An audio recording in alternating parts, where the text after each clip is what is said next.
इस्लामाबाद के दो मुख्तलिफ इलाकों में दो नौजवानों को बेदर्दी से कत्ल कर दिया जाता है। थाना कुराल की हदूद में एक नौजवान की थैले में बंद लाश मिलती है, जिसे किसी ने बेदर्दी से गोलियां मारकर कत्ल कर दिया और लाश एक थैले में डालकर शहर के नवाही इलाके में एक जंगल के नाले में फेंक दी। थाना खन्ना की हदूद में नौजवान को दिन दिहाड़े बस स्टॉप पर दो मोटरसाइकिल सवारों ने गोलियां मारकर कत्ल कर दिया।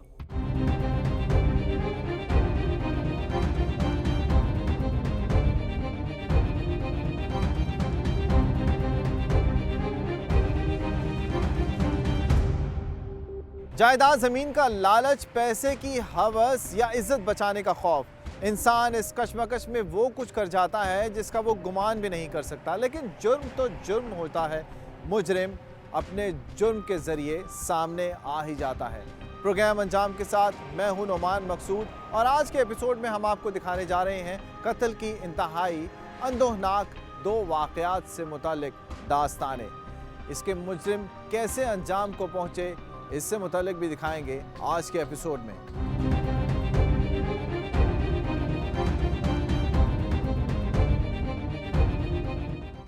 इस्लामाबाद का रिहायशी आतिफ अली शादी की तकरीब में शिरकत के लिए घर से निकलता है और अचानक गायब हो जाता है। घर वालों को पहले तो तसल्ली रही कि शादी के बाद आतिफ या तो दोस्तों के साथ है या शायद इसके बाद कारोबार के सिलसिले में किसी लंबी मीटिंग में मसरूफ हो गया है। मगर जैसे जैसे वक्त गुजरता जाता है, घर वालों की तशवीश भी बढ़ जाती है, क्योंकि आतिफ से जुड़े तमाम राब्ते इसकी गुमशुदगी का पता दे रहे होते हैं। आतिफ के घर वाले जब ढूंढते ढूंढते थक गए और कहीं से कोई सुराग न मिला तो फैसला किया पुलिस से राबते का। पुलिस ने रिपोर्ट दर्ज कर ली और फिर शुरू हुई मामले की छानबीन। दरख्वास्त एक आई थी 9 तारीख को, आमिर सजाद नाम के लड़के ने दी थी कि मेरा भाई है जो 6 तारीख शादी पे गया था, उसके बाद से वो मिला नहीं है, तो उसकी एप्लीकेशन पे FIR दर्ज हो गई। 537/21 मुकदमा नंबर है थाना कुराल का। इनिशियली ये एक मुकदमा दर्ज हुआ था अगवा का, अननोन लोगों के ख़िलाफ़। आतिफ नाम का लड़का है, घर से जाता है, उसके बाद इसकी कोई इत्तला नहीं मिलती है। घर वाले इनिशियली इसकी तलाश शुरू करते हैं, पुलिस के पास आते हैं, लड़का नहीं मिलता, नामालूम मुल्ज़िमान के ख़िलाफ़ अगवा की FIR दर्ज हो जाती है। पुलिस ने मुकदमा दर्ज कर लिया और तफ्तीश शुरू कर दी, मगर तमाम तर कोशिशों के बावजूद आतिफ का कोई सुराग न मिला। जमीन खा गई, आसमान निगल गया। एक शादी में शिरकत के लिए निकलने वाला नौजवान आखिर कहाँ गया? पुलिस के लिए आतिफ की तलाश एक मुअम्मा बनता जा रहा था। मुकदमा दर्ज होने के 3 दिन बाद भी आतिफ का कुछ पता न चला, मगर एक ऐसी अफसोसनाक खबर आई जिससे आतिफ की गुमशुदगी की गुत्थी सुलझती हुई दिखाई दी। 9 तारीख को कुराल पुलिस को इत्तला मिलती है कि किरपा नाला में एक कोई डेड बॉडी पड़ी हुई है। पुलिस वहाँ जाती है, मैं भी वहाँ गया, देखते हैं लाश जो है नाले के अंदर पड़ी हुई है एक मेल की, लेकिन उसकी काबिल शनाख्त नहीं है। फिर उसको हमने पिम्स भेजा मज़ीद जो लीगल कार्रवाई है उस हवाले से। तो इसी में हमने इनकी जो अगवा हुए थे इनके बुलाया कंप्लेनेंट को कि चेक करें कहीं ये तो नहीं है। तो भी बाद अज़ा इन्होंने शनाख्त कर लिया कि ये जो डेड बॉडी है ये वही जो अगवा हुआ था इनका भाई आतिफ, ये उसी की लाश है। पहले कोई पता ही नहीं चल रहा था कि ये इंसिडेंट हुआ किधर। डेड बॉडी मिली और उसकी भी वो सूरत हाल थी कि बिल्कुल गली सड़ी थी और उसमें इतनी वो शनाख्त भी घर वाले थे उन्होंने कर ली, वैसे होनी भी नहीं थी। वो बहुत ज़्यादा गल सड़ गई हुई थी, 6 तारीख से मतलब 3-4 दिन की पुरानी भी वो लगती थी। होमिसाइड यूनिट वालों ने शिफ्ट की थी हॉस्पिटल में। फिर ये जो ड्यूटी ऑफिसर जो सारे हम थानों से रब्ता करते हैं, किसी थाने में कोई मिसिंग बंदा हो तो वो आके शनाख्त कर लें। इस थाने में पता चला कि इधर एक FIR 365 में हुई है। इनसे रब्ता किया तो इन्होंने वो मुतलकीन जो थे उस मुकदमे के हवाले से उनको बुलाया हॉस्पिटल में। उन्होंने आइडेंटिफाई कर ली कि ये तो हमारा वही भाई है जिसकी FIR हमने करवाई हुई है 365 की। पहले अगवा का मुकदमा और फिर कत्ल का मामला सामने आ गया। घर वालों ने आतिफ की शनाख्त कर ली, मगर कत्ल हुआ कैसे और किया किसने, ये सुराग लगाने के लिए पुलिस ने नए सिरे से तफ्तीश का आगाज किया।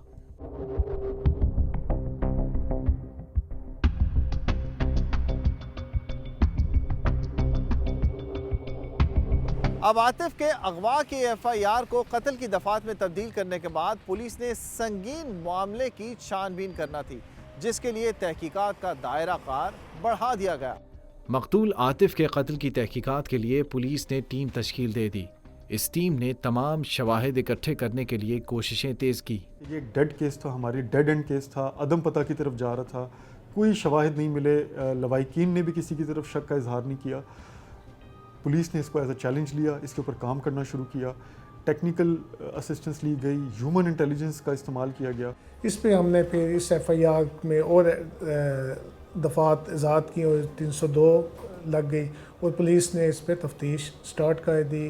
जनाब SP साहब आज ने मेरी निगरानी में एक टीम मुकर्रर की, SHO कराल और होमिसाइड यूनिट। तो हमने इस पे काम शुरू कर दिया एज ए टेक्निकल और ह्यूमन इंटेलिजेंस की बुनियाद पे।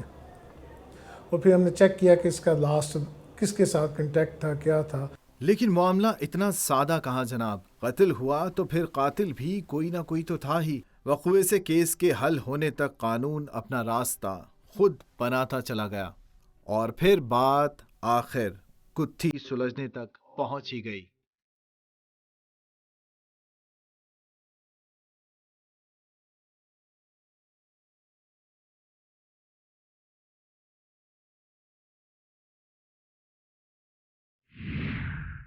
इनका पहले डिस्प्यूट था, कुछ लड़ाई झगड़ा भी इनका हुआ था। तो उस दिन भी ये इकट्ठे बैठे थे और साथ ये अब्दुल्ला का दोस्त, इन दोनों का कॉमन फ्रेंड ही है वो यासिर अली, जो तीसरा मुलज़म है, उसको भी इन्होंने कॉल कर लिया अपने दफ्तर में। ये अब्दुल्ला के दफ्तर की बात है, ये तरलाई में, ये अपने घरों के नज़दीक ही इसका दफ्तर भी है। वहाँ पे बैठे रहे, वहाँ पे ये पुरानी इनकी बातें शुरू हो गई और कुछ फैमिली की बातें, आपस में गाली गलौच हो गई। जैसे बैठे हो तो ये अब्दुल्ला ने उसको गोलियाँ मार दी वहाँ पर। फिर हमने एक यासिर जो इनका दोस्त मालूम हुआ, उसको हमने ट्रेस किया, उसको लाए, तो उससे ये पूरी कहानी जो है वो डिस्क्लोज़ हुई, जिसने बताया कि ये और मकतूल आतिफ और इनका जो चचाजाद भाई अब्दुल्ला फाजल है, ये तीन हम इकट्ठे बैठे हुए थे रात के टाइम। तो ज़मीन के तनाज़ा या दूसरी किसी फैमिली मामले पे तल्ख कलामी हुई और जिस पे अब्दुल्ला फाजल ने पिस्टल के 3 फायर इसके ऊपर किए और ये मौके पे इसकी डेथ होगी। तो फिर इन दोनों ने मिलके, यासिर ने और इसने मिलके इस डेड बॉडी को उठाया और नज़दीकी इनके वालिद का मकान था, उसके सेन में जाके इसको दफना दिया। और हमने इसको जब ट्रेस कर लिया तो पता चला कि इसमें इसके अजीज़ ही शामिल हैं जो इसको लेके गए। प्रॉपर्टी एक डीलर का एक ऑफिस था, वहाँ बैठे इनकी तलख कलामी हुई। तलख कलामी के दौरान, एक्सचेंज ऑफ हॉटवर्ड्स के दौरान फायर होता है, इस बंदे का कत्ल कर दिया जाता है। और उसके बाद जो सबसे अफसोसनाक बात है कि इसकी डेड बॉडी को छुपाया जाता है। मुल्ज़िमान ने इसी पर बस नहीं की। कत्ल के बाद आतिफ की लाश के साथ जो हुआ वो भी नाकाबिले बयान है। तफ्तीश का रुख बदलता हुआ दिखाई दिया तो मुजरिम भी बौखला गए। आतिफ की लाश को जहां दफनाया गया वहां से निकालने के लिए फौरी तौर पर हिदायत भी जारी हुई। पहले ये एक मकान में मुंतकिल करते हैं, मकान में मुंतकिल करने के 3 दिन बाद दोबारा ये किरपा नाले में बॉडी फेंक देते हैं। जब इसके वालिद को इन्होंने बताया तो उसने कहा यार आपने ये गलत किया है, मेरे मकान में आपने इसको क्यों दबाया, क्योंकि मेरे नाम रजिस्ट्री है तो कल मसला बन सकता है। फिर इन्होंने अगली रात उसको फिर उसमें से निकाला और उसके बाद इसको किरपा नाले में जाके फेंक दिया बेदर्दी से। तफ्तीश का रुख बदला तो कड़ी से कड़ी जुड़ने लगी। अहम गिरफ्तारियां हुई। मुल्ज़िमान इस बेदर्दी से किए गए कत्ल के बारे में क्या कहते हैं, आइए जानते हैं इन्हीं की ज़ुबानी। कोई गुस्सा नहीं थी, बस कोई बात नहीं हमारी उसके साथ हुई थी। तो वो भाई था, हम हर हफ्ते दूसरे हफ्ते बाद मिलते थे, मतलब जाते थे आगे पीछे घूमने फिरने के लिए। ऐसी वैसी कोई बात नहीं थी हमारी। बाकी तफ्तीश चल रही है, इंशाल्लाह बेहतरी होगी। पुलिस के मुताबिक इस केस को छुपाने के लिए जो कोशिशें की गई, इनकी वजह से तफ्तीश में कई बार झोल आए, जिन्हें सामने लाने में खुद इन्हीं मुजरिमों ने मदद की। वो सारी पॉइंटेशंस हो चुकी हैं। इससे अब्दुल्ला से जो वेपन ऑफ ऑफेंस जिसके साथ इसने मर्डर किया था वो पिस्टल भी बरामद हो चुका है। जहाँ पे इन्होंने ये डेड बॉडी दफनाई थी उस घर में ले जाके, उसके ऊपर इन्होंने वो कंक्रीट कर दिया हुआ था। वो हमने दोबारा इनकी पॉइंटेशन पे खुदाई करवाई तो नीचे उस जो मरने वाला है उसकी वो चप्पल पड़ी हुई थी जो उसने पहनी हुई थी। जो एप्लीकेशन या FIR में भी मेंशन है कि जब हमारा भाई घर से गया तो ये चीज़, इस रंग के कपड़े पहने हुए थे, ये ऐसी जरी वाली चप्पल पहनी हुई थी वो, और जिस तरपाल में ये लपेट के वहाँ तक लेके गए थे वो तरपाल भी रिकवर हो चुकी। जैसे ही बॉडी सामने आती है आहिस्ता आहिस्ता एक एक करके हमें कनेक्टिंग लिंक्स मिलते हैं और हम इस केस को ट्रेस कर लेते हैं। फिर इसके बाद पुलिस ने इनको सबको गिरफ़्तार कर लिया और आला कत्ल भी बरामद कर लिए। और ये कातिल जो है इसका करीबी दोस्त और चचाजाद भाई था, जो कि पहले जब इसकी गुमशुदगी है उसमें भी ये पुलिस में स्टेशन में आया है उनके साथ, और जनाजे वगैरह में भी शरीक होता रहा है। तो ये है, इसमें पुलिस ने बड़ा एफर्ट किया और एक जो ब्लाइंड मर्डर था इसको जो है ट्रेस किया। 2 इस वकूए में शामिल थे और एक अब्दुल्ला फाजिल का वालिद है जिसको इस वाक़े के बारे में इल्म था कि मेरे बच्चे से ये गलती हो गई है, लेकिन उसने पुलिस को नहीं बताया, तो उसको भी हमने इसके अंदर रखा है। अपने ही करीबी दोस्तों के हाथों एक जिगरी दोस्त का कत्ल, मामूली तलखी एक संगीन जुर्म बन गई। मुलजमान जो है वो पुलिस की हिरासत में। ये एक नॉर्मली था, ये आपस में बैठते थे, गपशप लगाते थे, और फिर आपको पता है कि ये यहाँ पे जो सिलसिला है फैमिली मामलात और जो ज़मीन के तनाज़ात हैं और अदम बर्दाश्त कम है, तो जिसकी बिना पे ये इस किस्म का जो फेल हुआ।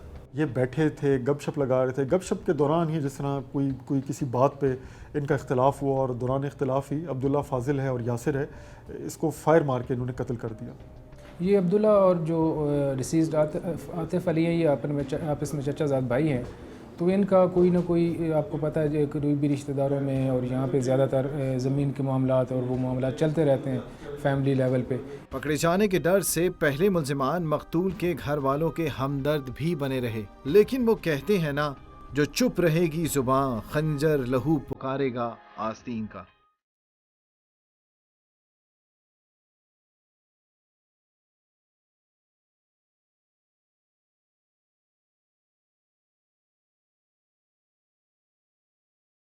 नाज़रीन, जुर्म खुद अपना सुराग होता है और कानून उस तक पहुंचने का जरिया, तो फिर मुजरिम भला अपने अंजाम से कैसे बच सकता है?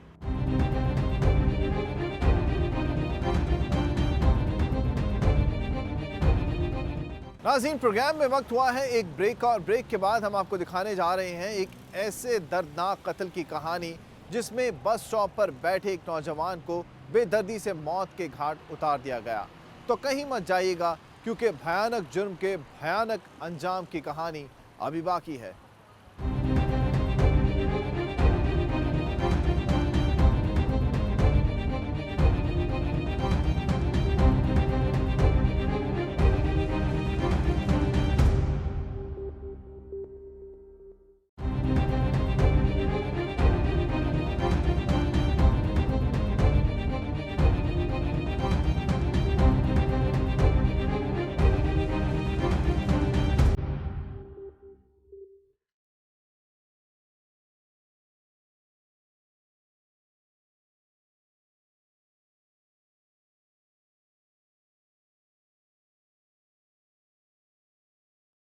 नाज़रीन, जुर्म की जो दास्तान हम अब आपको दिखाने जा रहे हैं, इसमें मकतूल खुद ही अपने कातिलों का पता दे गया।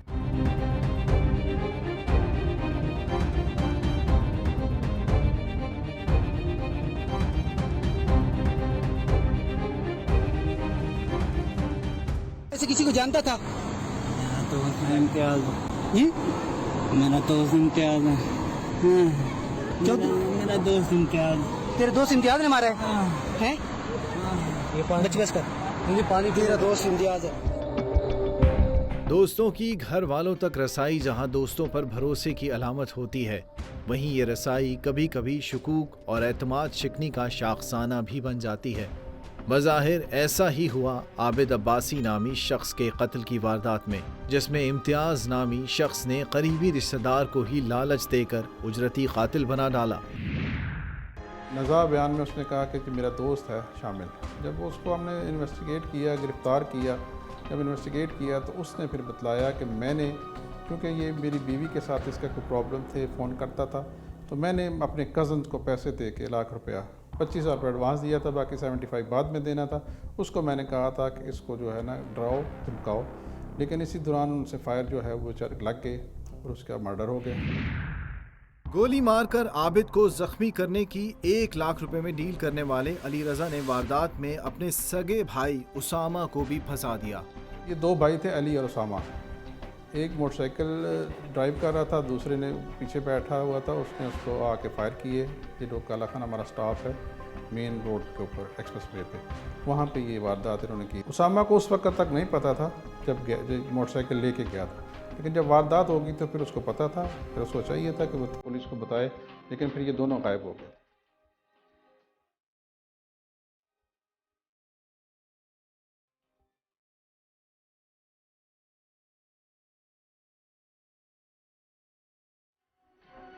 इम्तियाज़ मतलब आता रहा मेरे घर 15 दिन पहले, तो उसके बाद वो इसी तरह कहता रहा, इस तरह मेरे इसके साथ मामलात हैं घरेलू के, ये मेरे बीवी वगैरह पे नज़र रखता है, इस तरह मैसेज वगैरह करता है ये वो। तो फिर उसके बाद 2-4 दिन बाद आता रहा। फिर एक दिन आया, उसने मुझे कहा कि इसे ज़ख्मी करना है और इसे बाजू पे गोली मारनी है और इससे मोबाइल ले आना है, क्योंकि ये मेरी बीवी को मैसेज है जी, इसका पास नंबर है, वो मैंने निकालना है। डील तो 1 लाख रुपए में जख्मी करने की हुई थी, लेकिन खौफ ने मामले को कत्ल में बदल दिया और फिर वारदात की सुपारी देने वाले इम्तियाज़ ने भी तो बाद में रंग बदल लिया। तो फिर इसने मुझे 25,000 दिया, इसने कहा लाख रुपये ले लो तो बस इसे ज़ख्मी कर दो, बाकी मैं कर लूँगा। तो फिर उसने मुझे 25,000 रुपये दिया। फिर दूसरे दिन आया सुबह, तो फिर उसने मुझे कहा यार आज मैं उसे उधर बुलाऊँगा तो तुम उसे ज़ख्मी कर दो। मैं वहाँ पे गया उसे ज़ख्मी करने के इरादे से, पर मैंने यहाँ पे गोली मारी, उसे लग यहाँ पे गई, मुझसे वो गिरे भी नहीं और उठे, तो मैं डर गया।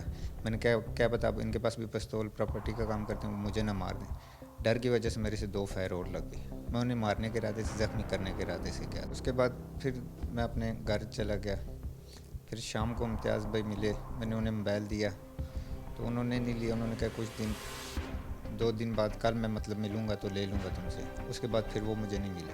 मुल्जिम अली रज़ा ये एतराफ़ भी करता है कि उसने अपने भाई उसामा को बेकसूर फंसा दिया, जबकि शरीक मुल्जिम उसामा का कहना है कि ये अपने भाई को जुर्म से रोकने की कोशिश भी करता रहा। ये मतलब लाहौर काम करता था, उधर ये मतलब काम पे ही था। लाहौर से आए थे, सही रात थी, तो उस दिन ये छुट्टी पे मतलब सिस्टर वगैरह सारे आए, तो ये भी साथ आया, तो ये घर में सोया था। तो इम्तियाज़ सुबह मुझे मिला था, उसने कहा था ये करने 12-1 का टाइम था, तो मैंने ये सोया हुआ था, मैंने इसे घर से उठाया। इसे मैंने कहा कि मैंने एक दोस्त से पैसे लेने चलते हैं, तो वहाँ से पैसे लेके आए। तो इसे मतलब उस बारे में कुछ भी मालूमात नहीं थी। इसे मैंने कहा था पैसे लेने चलते हैं, मुझसे बाइक नहीं चल सकता, पाँव में लगी है। तो फिर मैं इसे साथ ले गया, ये कह के कि यार मैंने पैसे लेने, इसे कुछ भी मतलब मालूमात नहीं थी। मैं काम से छुट्टी पे आया था ना घर, तो इसने सोया हुआ था तो मुझे उठाया है, तो उठा के कहते हैं आओ चलें।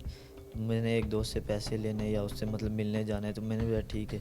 मोटरसाइकिल इसके काम वालों का था, मुझे मतलब कहते हैं तुम चलाओ। मैं चला के साथ गया हूँ डोकला खान। 1 राउंड लगाया, दूसरा लगाया, वो बोलते हैं बंदा आ रहा है, तो तीसरा राउंड लगाया, वहाँ पे एक बंदा बैठा था, मैं उसे नहीं जानता था। और मैं गया हूँ तो वहाँ पर मुझे बोलते हैं मोटरसाइकिल रोको। मैंने मोटरसाइकिल रोको, मुझे बोलते हैं बंद नहीं करना मोटरसाइकिल। जब मैं खड़ा हूँ तो इसने एकदम निकाल के पिस्टल फायर मारा है एक। तो मैं इससे पूछ लें, मैंने इसको मना किया था ना मारोगे, पता नहीं कौन है, मैं बोला ना मारो। तो फिर इसने 2 और मार दिए एकदम। उसका बैल आगे गिरा है, तो उठा के हम फिर मतलब आ गए हैं, मैं आगे गली में घुसे हैं। तो फिर मुझे इसने मोटरसाइकिल ले लिया, फिर हम इधर चौक से पेट्रोल डलवाया, पेट्रोल ख़त्म हुआ, फिर बराका मुझे छोड़ के ये चला गया था घर से। ये फिर रात को वापसी आया, फिर इसने मुझे बोला था अम्मी को नहीं बताना, तो मैं मारूंगा मैं। तो इस वजह से मैंने अम्मी को नहीं बताया था। फिर मैं इसके दोस्त के घर फोतकी हो गई थी ना, वो इसके अब्बू उधर चले गए, वहाँ से वापसी आए। तो फिर मैं अपने काम पे मतलब 2 दिन हम इधर ही घूमते रहे। तो इसके पास जो मोबाइल था वो बार बार ऑन हो जाता था, तो इस वजह से मोबाइल जंगी उधर ज़िया मस्जिद दरबार है, उसके बाहर हमने मोबाइल तोड़ दिया था। फिर अम्मी को बुलाया था, अम्मी को मैंने कहा था मैं काम पे जा रहा हूँ, इसने बोला मतलब मैं यहीं पे हूँ, तो उनको नहीं बताया था इस बारे में। तो मैं लाहौर काम पे चला गया था, तो जब वापसी आया हूँ ना, तो फिर इन्होंने हमें पकड़ लिया, मिलने आए हूँ अम्मी को। तो मुल्जिम इम्तियाज़ ने जिस मोबाइल फ़ोन का बहाना बनाकर ये सारी साजिश घड़ी थी, इसका सारा पोल भी इसी मोबाइल फ़ोन ने खोला, लेकिन वो मोबाइल मकतूल का नहीं, एक राहगीर का था। जिस दिन ये वक़ूआ हुआ है तो इसको फायर हुआ है मकतूल को, तो एक राहगीर ने इसकी वीडियो बना ली। वीडियो में सिर्फ नाम था एक इम्तियाज़ का। पहले तफ्तीश हमने शुरू की, 324 का FIR हुई।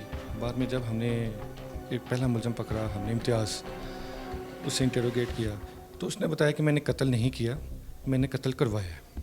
उसने कहा जी मैंने 1 लाख रुपए में हायर किया था अपने कज़न को, अली को, उसने कत्ल किया। उसके साथ कौन था वो मैं नहीं जानता। जब हमने उसको वीडियो दिखाई, उसने कहा वाकई मारने वाला मेरा कज़न ही है और साथ बाइक चलाने वाला मेरा दूसरा कज़न है जो कि उसका छोटा भाई है। हमने बाद में उसके बयान रिकॉर्ड किया। उसी के बयान पर हमने आगे तफ्तीश चलाते हुए हमने अली को अरेस्ट किया। अली ने कहा जी बिल्कुल मैंने उसको मारा है। मुझे 1 लाख रुपए की इसने लालच दी थी, डील की थी। 25,000 रुपया मैंने लिया था और मैंने अपने छोटे भाई का भी इस्तेमाल किया जबकि उसे नहीं पता था। बाइक पे उसको साथ लेके गया हूँ और मैंने मकतूल जो था उसको डराने की खातिर लेकिन फायर किए, उसका डेथ हो गई। उसकी वजह से मैं फिर भाग गया, परेशान था। उसके बाद आज वाला को मिलने के लिए आया था और वहाँ फिर उसको गिरफ्तार किया। दोस्त से सिर्फ मोबाइल फ़ोन पर बीवी से राब्ते का इल्ज़ाम था और बज़ाहिर नाजायज़ ताल्लुकात की कोई बात भी नहीं हुई थी। प्रॉब्लम तो वाकई लेन देन भी था, एफआईआर में भी उसका जिक्र हो चुका है। दोनों ने जिक्र भी किया कि हाँ भी पैसों का लेन देन था, लेकिन जो इल्ज़ाम लगाया है उसकी बीवी के हवाले से वो थी मेन विटनेस उसका मोबाइल ये तोड़ चुके हैं। अगर वो मोबाइल मिल जाता तो हमें वहाँ से पता चल जाता कि वाकई बीवी के साथ भी उसके राब्ते थे कि नहीं, लेकिन मेन वजह यही हो सकती और साथ ये लेन देन का कारोबारी इनकम। एक तो रिश्तेदारी भी थी, उसे मजबूर किया गया, पैसे की लालच भी दी गई और मेन जो वजह कत्ल की एक तो उसकी मिसेज है और पैसा ही है और ये बेचारा भी उस पैसे की लालच में आ गया और उसको बार बार कन्विंस करता रहा और उसकी बातों में आकर क्योंकि कज़न था तो उसने ये कदम उठाया। बहुत ख़तरनाक हालात हो चुके हैं कि ज़रा से पैसों की वजह से किसी की जान लेना, ये बहुत ही ख़तरनाक हालात हो चुके हैं। अपनों से किसी तल्ख कलामी का इतना बड़ा बढ़ जाना कि बात असलहे के मोहलिक इस्तेमाल तक पहुंच जाए या फिर किसी दोस्त से ताल्लुकात की खराबी का हल संगीन जुर्म की सूरत में ढूंढना, क्या ये किसी भी लिहाज से काबिल कबूल है?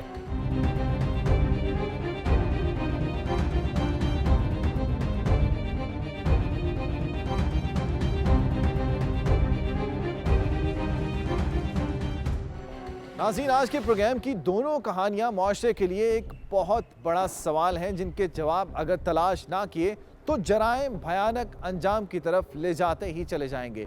अगर आपके इर्द गिर्द भी ऐसे वाक़यात हैं तो आप हमें आगाह करें ताकि हम उन्हें सामने लाकर माशरे से जराइम के खात्मे में अहम किरदार अदा कर सकें।